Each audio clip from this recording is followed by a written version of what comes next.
Сагата со Зимзоленд и тоа кога ќе биде затворено и нема потребна документација, уште трае. Најново е дека Општина Аеродром издала решение добитолската фирма Мегалуна 25, организаторот на Зимзоленд, во рок од 3 дена да ги отстрани реквизитите. Ако опремата не се отстрани во определениот рок, ќе се постапи кон присилно административно извршување на градбата, апелираат од Општина Аеродром. Но сепак рокот од 3 дена важи откако Зимзоленд ќе го добие решението. Сега тоа може и да патува од Општината до забавниот парк и неколку дена, таман да дојде нова година, кога и Зимзоленд предвидел регуларно затворање. Во меѓувреме Зимзоленд се уште си работи и по една недела откако обвинителството побара од МВР да му биде доставена документација за да се утврди дали има елементи за кривично дело предизвикување општа опасност. Ништо не е доставено до него. Само да не излезе на крајот Зимзоленд да мора да го смени името во Летоленд.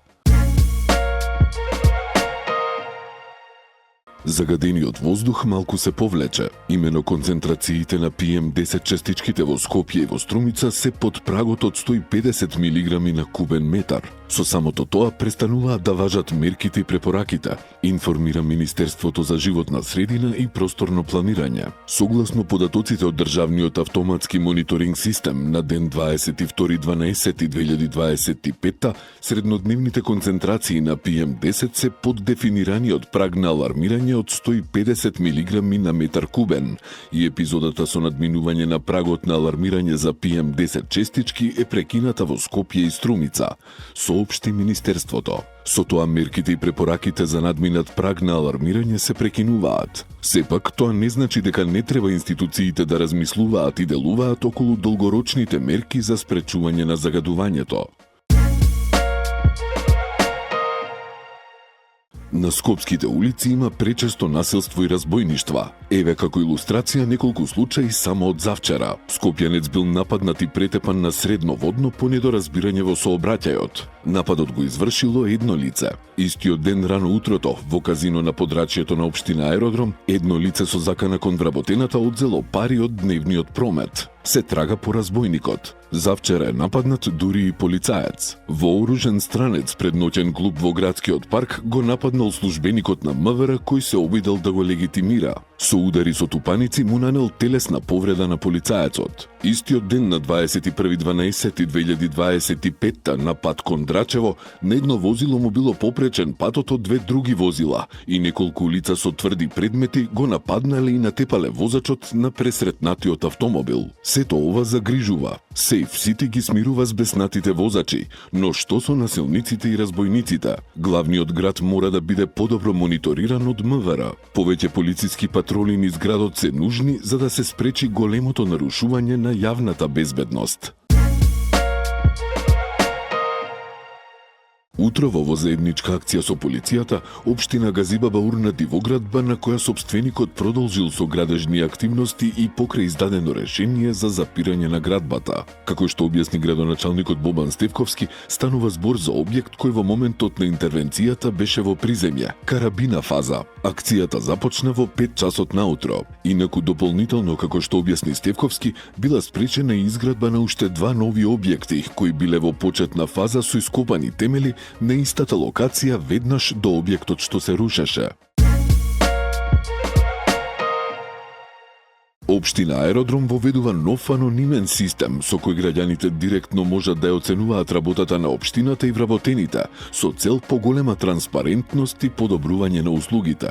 Анкетата е кратка, трае помалку од 1 минута и не собира лични податоци. Граѓаните можат да учествуваат преку скенирање QR код поставен на официјалните банери на општината. Со оценките ќе се препознаваат добрите практики и ќе се утврдува каде е потребно подобрување. Од Општина Аеродром велат дека мислењето на граѓаните е клучно за поефикасна и поодговорна локална самоуправа.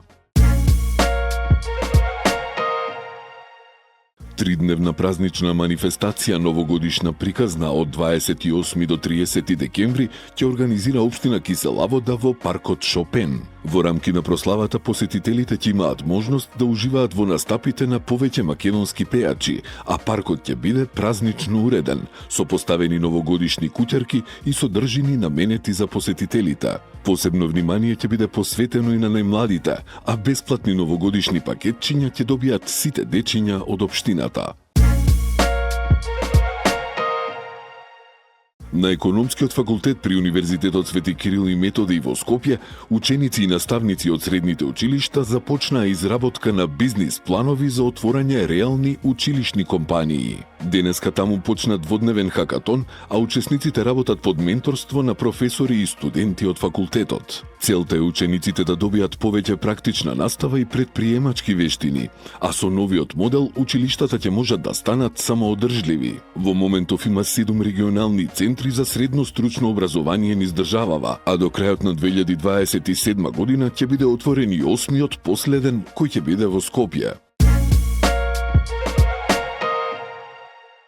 Малолетникот Скопје е уапсен откако управувајќи автомобил ја загрозил безбедноста во сообраќајот и предизвикал сообраќајна незгода. Несреќата се случила на 22 декември по 16 часот на крстосницата меѓу улицата Индира Ганди и сервисната улица што ја поврзува со Вашингтонска. Како последица на судирот, едно лице се здобило со телесни повреди и било пренесено во градската општа болница 8 септември, каде што му била укажана медицинска помош.